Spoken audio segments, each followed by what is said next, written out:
Ay, papagas muna tayo. Late na tayo mamaya na. Wala kang parking. Sige, ikaw naman. Ikaw naman magpaparking.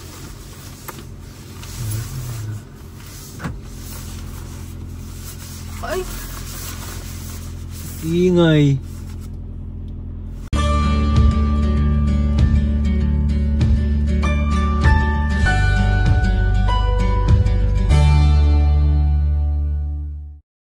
Hello guys! What's up? Welcome back to our channel!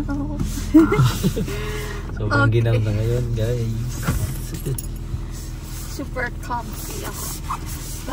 Kung walang maingay ka. Anyway, it's a Sunday. Punta muna kaming simbahan. Magsimba kami 11 AM. 10:30 na. So, 15 minutes going there. Then, after that, mag-check kami. Magka-canvas kami ng winter tires. So, yeah. It's the time of the year that we need to buy winter tires. Kailangan na kasi. Last year kasi nakaraos naman kami. Pero hindi natin alam kasi, di ba? Mahirap na.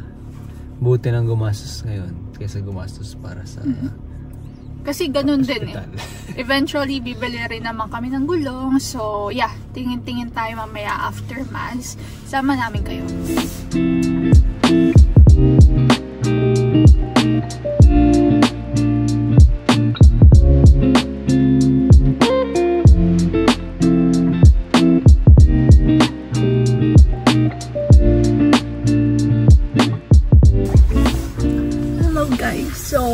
Nakarating na kami sa simbahan 10:46. So bababa na rin kami maya-maya para kasi punuan na rin kapag morning mass, no? Mas punuan yung morning kasi sa panghapon. Oo. Kasi before 5:30 kami talaga sumisimba. So since last week nag-try kami ng morning, which is mas okay. Mas maaga lang gigising syempre. Ay, mas maaga lang babangon. Oo. So, ayun, mamaya bababa na rin kami. So, dito kami sumisimba. Ayan. Sa Cristo Rey. Dito sa, saan to? Confederation Central Parkway. Ayun. 15 minutes lang. Yeah, 15 minutes lang galing sa Sabi bahay. na rin kasi kami na dito nagsisimba. Feeling ko naman may mas malapit doon sa lugar namin ngayon. Pero, komportable mo kami dito. Yeah. Nasanay na kami dito. So, ayun. Simba muna kami. Update namin kayo mamaya. Hello guys. Tapos na ang misa. Nahihido ako. Hindi ko alam kung bakit. Gawa ata nung bago kong salamin. Kasi nagsimba ka. Huh? Tingnan nyo. Nasusunog ka sa simba. Kakainis. Nakuha ko na yung salamin ko, yung sinasabi ko sa inyo last time. Ayan. Ngayon lang ako na ganitong salamin. Ganda ba? Hindi ko alam, pero hindi ako comfortable dito. Hindi ba ba? Sana, baka ito din, gawa niya ito. Hindi pati gawa niya kasi kanina, ang pangit mag-drive nung paalis kami. Ayun. Cellphone kasi. Ako. Sabi niya kasi mag-video ako kaya nagsa-cellphone ako. So, anyway, we're going to Costco. Magpapagas muna kami.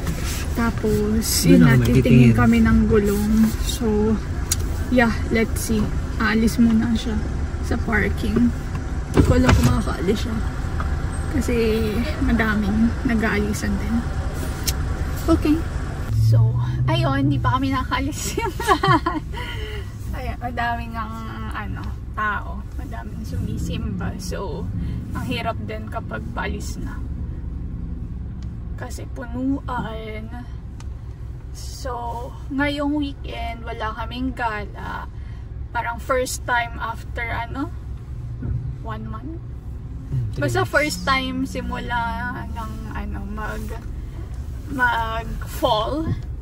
Kasi parang every week lagi tayong may pinupuntahan. Ngayon lang wala kasi kahapon may pasok siya. Ang gabi, PM. Yes.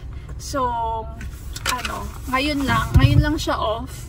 Sunday, tapos pasok ulit siya Monday to Friday. Next week, let's see, kasi pareho kaming off.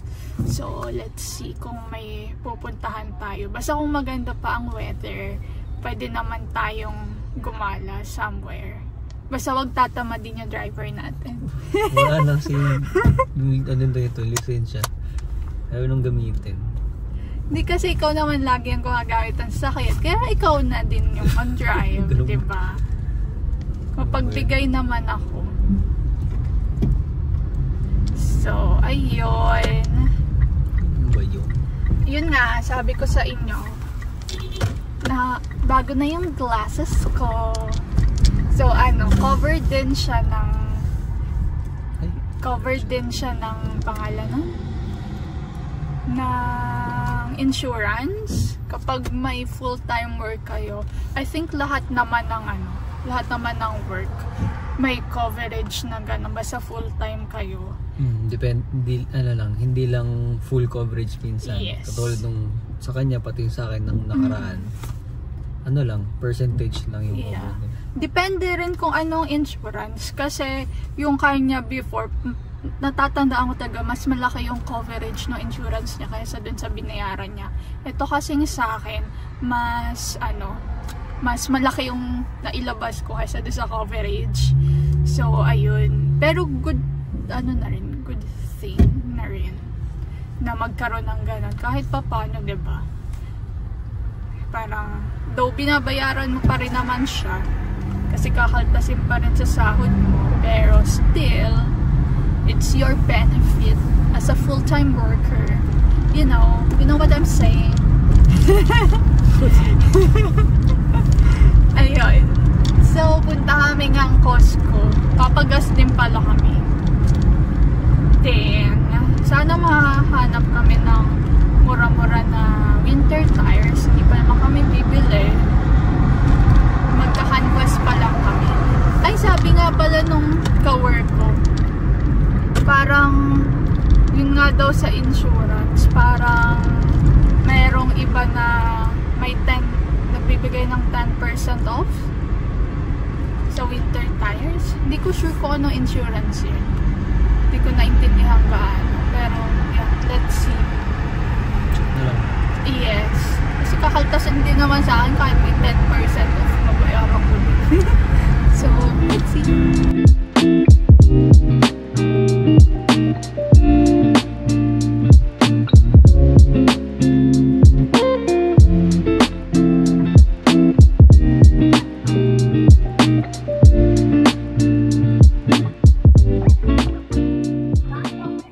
Na kami ngayon sa Costco.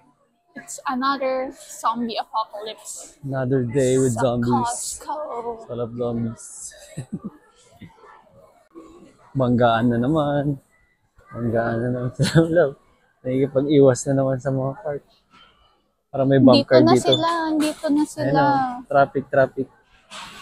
Nakabili na kami. Ayan lang. Hindi ako taga pumupunta dito sa Costco. Super daming pila. So, ayun na. Ayun o, tara.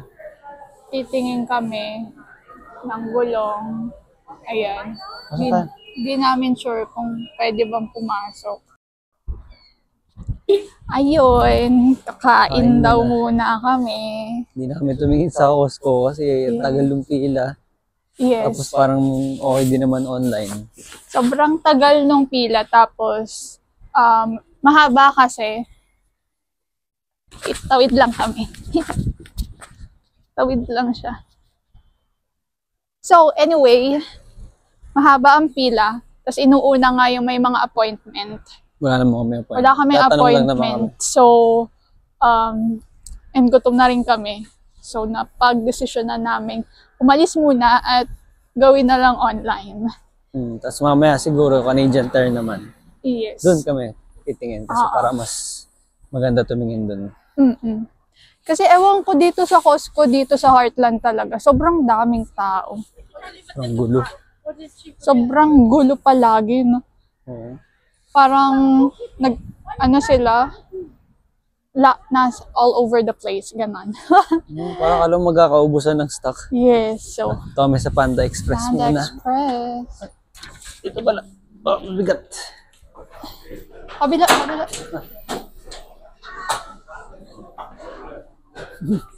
Yan. So, Panda Express. Naghahati lang tayo ng ulam. Yes, hati lang kami. Kasi kung di nyo alam, diet ako. At saka tipid ako. So, ano lang kami. 2 answer and 1 side. Yes. Hindi, pwede naman. Yung ano na lang, bigger plate. 3 and 3 hati and naman 1 tayo. size. Yeah. Wait lang guys, BRB. Ayun na nga guys, nawala ng sounds. Hindi rin namin alam, pero nasa Canadian Tire na kami niyan. Tapos na kami kumain. So, ayan. Nagtatanong siya dyan kung saan yung entrance. Sabi ko, ayun yung entrance in nakalagay. Sabi ko, hindi dyan. Sabi ko, yan yon. Tuturo ko ulit. Tingnan nyo. Oh, diba? Yan yon. In. Diyan kasi kami pumasok sa parts and services. So, yan. Sabi ko sa kanya, buksan mo yung pinto. Binuksan niya. Then sabi niya, ito ba yun? Sabi ko, yan yun. Tapos, ayan, nakita namin may mga nakapila. So, sabi nga namin, ay, ito nga yun. So, di namin alam kung saan magtatanong. So, may nakita kami mga gulong dito sa side. Pumunta muna kami and nagtingin-tingin. Sabi ko siya tumingin muna kasi wala akong alam dyan. Tingin siya. Pero may nakalimutan siya. Kaya sabi niya, akin na yung cellphone ko. Ayun. Oh, eto na yung cellphone mo. Nagtingin lang kami kanina. Nagtanong kami kung magkano yung abutin sa winter. So, merong binigay na 3 options. Is yung Michelin, Motomaster, tsaka yung parang Canadian Tire brand. Siyempre, kung maarte ka sa sa brand, yung Michelin kasi isa sa mga pinakasikat na brand sa gulong yun, di ba? Yes. Mamaya, pakita namin sa inyo yung quotation. Ganyan. Yan, titingin muna tayo ng Christmas tree. Christmas tree. Kasi gusto kong Christmas tree. Gusto ko lang ma-feel na Christmassy vibe yung bahay. So, tingin muna tayo. 89. Lalabas pa ba tayo mamaya? Bahala na muna. Tayo muna ako. Tayo muna ako, guys. Samahan niyo ako. Hello, guys. So, nasa sasakyan na kami. Tapos na kami sa Canadian Tire. Ayun, nakakuha naman kami ng quotation. Yes, ng quotation. So, yun nga ang Costco. Check namin mamaya sa online, pati Midas. Midas. Kasi yun yung 3 naisip namin na Yes. na parang preference namin bilhan. Yes. Na and yung Canadian Tire, Costco, tsaka yung Midas. Yun, sa Canadian Tire, napagtanong na kami kanina. Pero yung sa Costco kasi nga ba ng pila, tapos isa lang yung tao. Oo. Tapos yun nga, inuuna pa yung mga appointment. So, baka mamaya pa kami matapos kung inintay namin. Meron naman kasing online talaga. Pero gusto lang namin kasi magtanong. Kasi hindi mo naman siyempre matatanong lahat sa online. Kaya, ayun. Pero, sawi tayo ngayon. So, Yes. mag-online shopping na lang tayo mamaya. So, ayun nga. Ito yung may nakuha kaming quotation from Canadian Tire. So, 3 yung pinakita sa amin na brand. Ano nga? Michelin, Motomaster, tapos yung certified, which is yung Canadian Tire brand lang. Yes. So, ang kinuha namin na printed copy is yung Michelin at certified, which is yung pinakamahal at pinakamura. So, yung Michelin, para sa sakyan namin, ang isang gulong is 217.49. Yun is promo nila until November 7th. From $249 to $217. Yun yung Michelin. Then yung certified is, promo nila is $133 per gulong. Hindi ko na-check kung magkano yung original price. Parang 170 yata. yun, mga ganun. So, $133. Tapos, kapag sa Canadian Tire pala, hindi kasama yung installation. You need to pay $35 per wheel. Per tire. Ay, mali. Per tire. Basta yun, per tire. So, there's diagnostic wheel balancing, $35. So, per gulong. Per gulong siya. So, $140 agad yung installation. Tapos yun nga sa Costco na pinakita ko sa inyo kanina. Kapag bumili ka ng gulong doon, free installation na. So, i-check namin kung magkano ba. We'll see. Kung may alam kayo na kung alin yung mas okay. Mura. Hindi pa naman kami, hindi pa kami nakakabili. Pag napanood nyo to, hindi pa kami nakakabili. Oo. Nagka-canvas pa lang kami kung magkano. Kasi yung Michelin, yung total niya, including yung wheel balancing or yung installation is $11.67 and 15 cents. So, 1,167. Yes. Yung certified brand is $7.87 and 47 cents. So ang laking difference. Kaya yung tinignan, hindi ko na tinignan yung second. Moto? Yung gitna. Kumbaga. Kasi, wala lang. Kasi kung kukumpara ko yung mahal tsaka yung mas mura ng konti, edi doon ako sa mahal. Kung kukumpara ko naman yung mas mahal ng konti, doon sa pinakamura, doon sa pinakamura. So, yun na. Mindset. Tapos, tinanong ko kung ano ba yung main difference sila. Actually, brand lang. Brand naman lang talaga, syempre. Pero syempre, iba kasi talaga gumawa ang Michelin. Oo, kasi, yun nga. Kilala siya sa mga ganyan. So, kumbaga, pagkakatiwalaan na siya. Yes. Kami naman, hindi naman kami maarte sa hindi na rin ako maarte sa mga brand ng gulong. Basta naka-winter tires ka tsaka maayos. Kasi after a few months, tatanggalin mo rin naman yan. Papalit ka ulit ng summer tires o yung regular lang. Tapos sa winter na ulit. Yes. So, ayun, balitaan namin kayo kapag search na rin kami online. Kung ano ba. Then, let us know kung may ma-recommend kayo. Baka mamaya may asalam kayong deal. Kasi hindi na namin tinignan yung Mr. Lube, yung ano pa ba. Basta yung mga ibang bentahan ng gulong, hindi na namin na Yes. So, check muna kami, then we'll see. Ayun, uwi muna kami. Then, bahala na kung lalabas pa ulit kami mamaya since maaga pa naman. Balitaan na lang namin kayo din sa mga susunod na plano. Alright, uwi muna kami.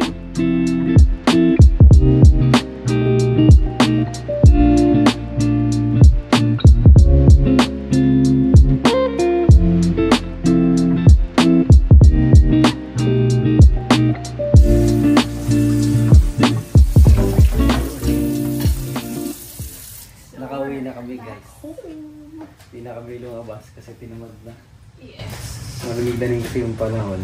Sabi ko mag-walking kami pero sabi niya malamig daw. Malamig kasi may tiyanek lang ako sa sasakyan. Tapos parang nakakatamad maglakad. Kasi mahangin. It's cold. Tapos yung sunset din kasi ngayon is 5 something na. So, it's 5:12 p.m. Tapos madilim na. Yung talagang sunset na. So, i-update namin kayo. Nakapag-search na siya. Yung sa another. Search ko halos lahat. Costco, Midas, pati yung Mr. Lube. Tapos yung Canadian Tire din. Pero yun nga, pinakamura talaga na na-search ko is Costco. Costco. Tapos yung brand niya is BF Goodrich. Parang naririnig ko na rin kasi yung brand na yun. So feeling ko naman okay na yun. Mas okay yun kumpara sa yung sa certified brand or yung Canadian Tire brand. So 777 something siya with tax.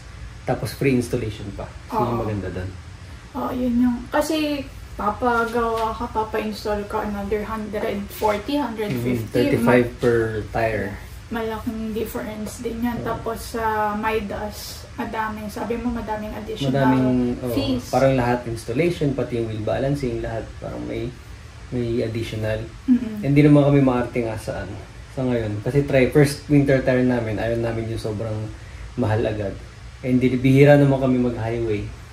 So, yun, titignan namin kung makapag-schedule ng appointment for Costco. Tapos, yun, baka... Plan namin is basta this November. Siguro mga latest second week. No?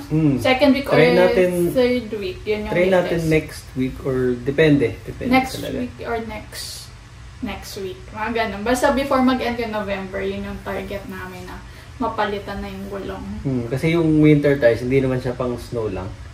So, for the, ano rin siya, yung cold weather. Pati hindi, na, kapag may winter tires, yung normal takbo ka pa din. Siyempre, alalay ka pa rin doon. Mas maganda lang siya sa brakes.